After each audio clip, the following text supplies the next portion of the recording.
Doctor Cabrera, ¿cómo se encuentra usted? Buenas noches. Muy buenas noches, doctora. Encantado de estar junto a usted en vuestro espacio. Gracias. Quiero preguntarle, Fuerza Popular ha presentado este proyecto de ley para restablecer la reelección de los gobernadores y alcaldes. ¿Cómo ve esta situación? Porque por lo pronto yo digo, si con las justas terminan algunos el periodo, muchos están siendo vacados y otros quieren, la población quiere hasta lincharlos. ¿Se atreven todavía a pedir reelección algunos? ¿Cómo es esto?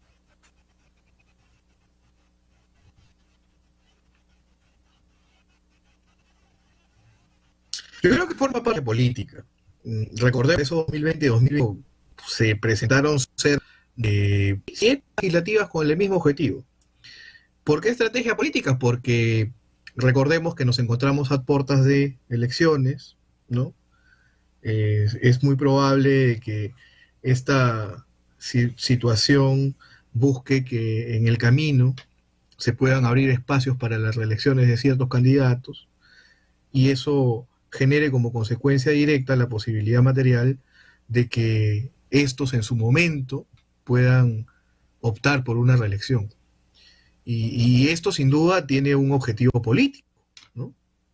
Recordemos que tanto alcaldes como gobernadores regionales tienen la capacidad logística de poder apoyar determinadas candidaturas en el tiempo.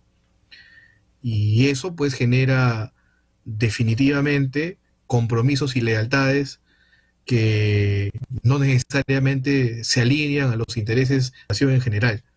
A mí me parece de que, revisando el proyecto de ley, incluso, a mí me parece que los argumentos son bastante escuetos, son de muy pobres, ¿no? Por ejemplo, se ha establecido que dentro de las justificaciones, una de estas sería de que hay una limitación en la curva de aprendizaje del alcalde o del gobernador regional. Y eso genera como consecuencia directa de que no se pueda continuar en el tiempo con la profesionalización de la política. Pero si partimos de esos mismos argumentos, esos son los mismos cuestionamientos que se hacen al presidente de la República en lo concerniente a su falta de preparación. En otras palabras, para poder, de alguna forma, estas bancadas que están alentando esta propuesta, contar con mayor respaldo de tanto gobiernos locales como gobiernos regionales en el territorio nacional, quieren de alguna forma ganarse esas adhesiones o esos impulsos a unas a posteriores candidaturas de estas bancadas en diferentes espacios electorales. Y curiosamente, al menos gran parte de estas bancadas que están alentando esta propuesta han criticado al gobierno de turno, específicamente al presidente de la República, por su falta de preparación. Entonces hay una incoherencia, una incongruencia y una doble moral, ¿no? Con esto no estoy defendiendo, por supuesto, al titular del Ejecutivo, pero sí me parece que son los mismos argumentos que se están discutiendo, ¿no? Porque ¿cómo voy a encontrar como justificación o cómo voy a establecer como justificación el hecho de que la curva de aprendizaje no resulta ser la ideal o la idónea para continuar con la ejecución de proyectos relacionados al ejercicio del gobierno local o el ejercicio del gobierno regional? A mí me parece un argumento bastante escueto. Claro, siempre el doble rasero, ¿no? Es decir, criticas a uno, claro, nadie está de acuerdo, digamos, siendo imparcial, ¿no? Con lo que pasa con el gobierno de Pedro Castillo, por supuesto, habrán temas buenos, pero las cosas que se están viendo no están bien, pues, definitivamente, pero, en fin, pero también no puedes decir, y por pagar favorcitos, ¿no? O quedar bien, o porque te van a dar una logística, porque lógicamente los que han ganado una alcaldía o tienen gobiernos regionales conocen gente, y bien lo dice, ese análisis está muy bueno. Doctor Cabrera, hemos visto las declaraciones de este señor Samir Villaverde acerca de todo lo que está sucediendo. ¿Usted cree que ahora con lo que ya se está diciendo, que existen ya videos, porque antes se decía audios, ahora son videos, ahora resulta que es peor que Vladimiro Montesinos, porque total él ya tenía acceso a las camionetas, les daban el celular y los sobrinos o los familiares o los amigos, etcétera, celulares cuando yo no sé cómo pensar de que con esa tecnología, quizás en la época de Vladimiro Montesinos podría darse un tema, las dádivas de dinero, en una salita, la del CIN, pensar me graban, no me graban, pero hoy en día, donde todos son cámaras de seguridad, se graba por teléfono, donde un botoncito del más minúsculo que está en la esquina te está grabando todo, ahora son así, entonces, ¿cómo podemos pensar? O sea, ¿qué podríamos pensar? ¿Usted cree que Pedro Castillo acabe su gobierno, o sea, ahora sí con esta situación? ¿Usted cree que sea verdad? Si se corrobora, como están diciendo, porque ya por lo pronto solo salió y dice, quizás de repente ha habido algo en el jurado, quizás, dice, o sea, ya está deslizando. El otro alcalde que está hablando, Samir, bueno, hay videos, o sea, perdón, porque uno que dice no hay nada, ¿no? O sea, no hay más, es como yo, mi campaña al jurado, nadie me la ha avalado, yo mismo, a nadie que va a decir que me dio dinero, por favor, nadie. Entonces, no, que hay videos, por favor, no existe audio, ni siquiera nada. O sea, si alguien me dice algo, dice, estás loco, estás mal, orate. No, entonces no, pero aquí ya todo el mundo dice quizás, el otro dice de repente. Entonces, ¿qué lectura le puede dar a todo ello, doctor? Análisis. Bueno, yo creo de que una cosa, y nosotros que tenemos una formación jurídica, tenemos que recordar siempre de que los testimonios se corroboran, ¿no? Y ese es uno de los puntos medulares de la objetividad de los relatos planteados como medios de prueba. Y eso, como consecuencia directa, genera de que existan ciertos elementos de corroboración y de valoración de las pruebas. Sin duda, tendríamos que acreditar objetivamente las declaraciones de este señor, ¿no? Y en base a ello, establecer determinadas líneas de acción. De resultar ser cierto todo lo señalado por el señor en cuestión, pues yo creo que operaría de manera inmediata una posibilidad de vacar al presidente por incapacidad moral, ¿no? Yo creo que ese sería el mecanismo ideal para concretar ese resultado, pero no puede basarse pues esto en meras declaraciones, no tenemos que tener algo objetivo, algo corroborable, ¿no? De caso contrario, pues estamos dentro del marco de la especulación y especulando, pues no vamos a concretar nada.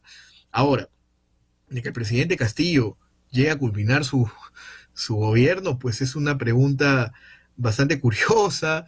Yo siempre considero de que no, debido a esta constante búsqueda, pareciera, ¿no?, por parte de los integrantes del Ejecutivo de mantenerse al borde del abismo y esperar que los empujen, ¿no? Ellos mismos se ponen en esa situación. Y sin duda, la falta de experiencia, tal vez las personas que rodean al círculo presidencial no necesariamente están motivadas por la voluntad directa de hacer bien las cosas, sino más bien de jalar agua para su molino, como quien dice, ¿no? Lo que sí creo yo es que se está poniendo en manifiesto de que es un gobierno más de los que ya hemos estado acostumbrados, ¿no? Porque todas las situaciones de corrupción que están aconteciendo durante este gobierno son situaciones de corrupción y de corruptela y de clientelismo que se han experimentado en gobiernos anteriores. Así que considerar que este gobierno iba a hacer la diferencia, creo yo que ya es una situación que no podemos justificar, ni mucho menos esbozar como un argumento, ¿no?, a favor. Pero bueno, ya veremos qué sucede, ¿no? Sí, ya veremos, como usted dice, en los próximos días qué es lo que sucede. Tenemos esta, ¿qué podríamos decirle? Mala racha, mala suerte, maldición ya dentro del pueblo peruano, que todos estos gobiernos terminan pues de la peor manera, ¿no? unos vacados, en fin, bueno, todos, ¿no? Otro, un presidente prófugo, otro que ya está, pues, es que la situación es espeluznante, ¿no? O sea, no podemos darle un buen ejemplo a nuestros niños de cómo hacer buena política. No podemos enseñarles a ellos de que la figura presidencial, mira, es el señor presidente de la República, ¿no? O sea, vergüenza me da a mí a veces decirle a mi hija, ¿no? Y eso opera con todos, ¿no? No opera ni con Pedro Castillo, opera con todo. Mi niña tiene 6 años, es la bandera, le digo, no, la bandera, es el escudo, pero la verdad es que ya no sé qué decirle si es el presidente de la República. Y ya, opera con todos. Los niños hoy en día son tan rápidos que no los puedes mentir, ¿no? Tan avispados. En fin. Doctor Roberto Cabrera, hemos visto también este tema de la elección de los miembros del Tribunal Constitucional y a la doctora Marielena Ledesma quejarse, porque si bien es cierto no está dentro del digamos, de la normativa, el tema de la juramentación, pero sí es un tema, digamos, según ella dice, de protocolo, ¿no? ¿Usted cree que estuvo bien que se juramente de forma rápida a los miembros del TC? Bueno, yo creo que es cuestionable, pero tampoco me parece que haya sido un acto atentatorio o de vejación, ¿no? Es cuestionable, sí, tal vez por un tema relacionado directamente a los gestos y a las consideraciones, pero finalmente también existe un contexto concreto y es que los magistrados ya habían culminado en exceso el tiempo que estaban ejerciendo el cargo y ya era momento de que los nuevos magistrados inicien con su labor. Esperemos que realicen la labor de la mejor manera. Además ya habían vencido sus mandatos hace tiempo, ya estaban ganando hace bastante tiempo. Mensualmente. Así es. Mensualmente, yo creo que los que más les ha mortificado es no llegar a fin de mes, ¿no? Pero ya, pues señores, o sea, ya están como la señora Portocarrero del Colegio de Abogados de Lima, o sea, ya que se querían quedar eternamente, ya era hora que se vaya. Suficiente con haber ganado más de 2 años y meses. Y disculpen a toda la gestión que siempre les recuerdo, con mucho cariño me recordarán, pero en fin, pues había que fomentar la elección, y es así, pues, ya se eligió a los miembros del TC y tenían que asumir, les guste o no les guste. ¿Usted cree que los caviares están contentos con la elección del TC? Bueno, vamos a ver finalmente cómo es que argumentan cada una de sus ponencias, ¿no? De eso estamos todos a la expectativa. Al menos todos los que nos dedicamos a la especialidad en constitucional estamos a la expectativa de cuáles van a ser los argumentos que van a ir esbozando en los casos que se vayan poniendo en su conocimiento. Importante. Así que esa es la gran prueba de fuego que tiene el Tribunal Constitucional. Esperemos que la pase, ¿no? Porque finalmente nadie en su sano juicio va a querer que el Tribunal Constitucional fracase en su función de defender la supremacía constitucional y proteger los derechos fundamentales. Eso es lo que se quiere. Finalmente eso es lo que se quiere.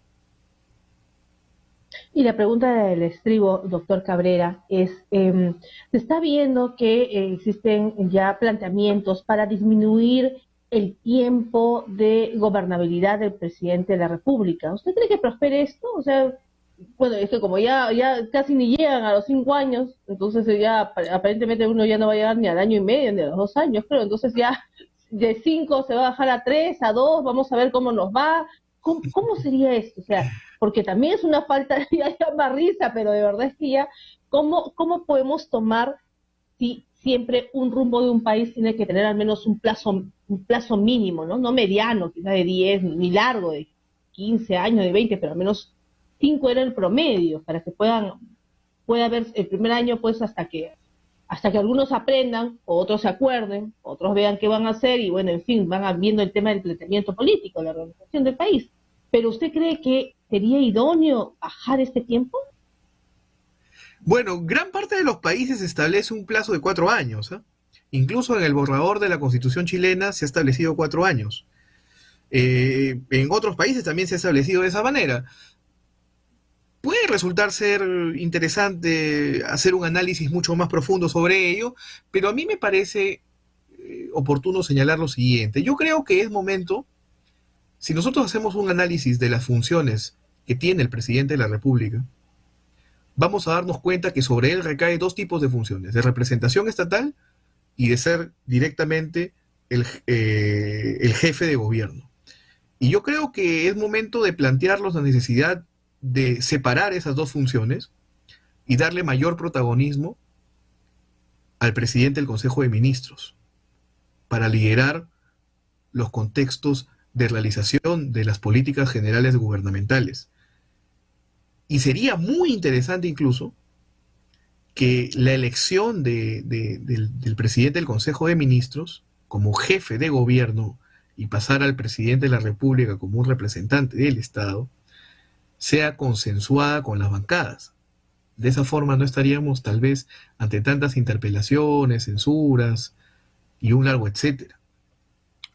Claro, esto siempre y cuando fortalezcamos la legitimidad de los partidos políticos y de una vez por todas se construya un sistema democrático en cuyo caso los partidos realmente representen a la población segmentada a través de un ideario ideológico y además de un programa directamente adecuado y a la posibilidad de resolver problemas sociales de distinta naturaleza.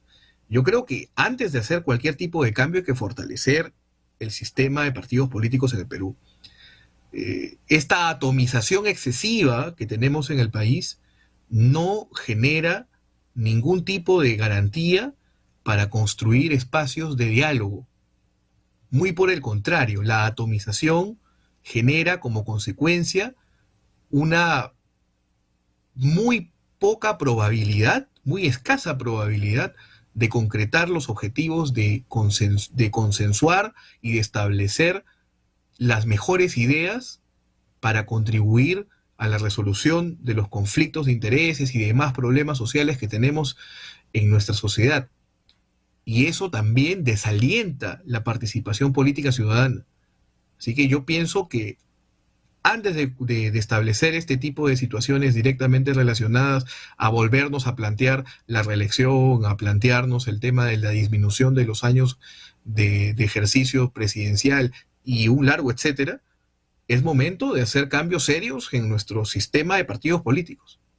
Si no nos fijamos ese objetivo, pues estamos destinados a una mayor desinstitucionalización de la democracia y eso nos va a traer lamentablemente facturas muy altas que pagar.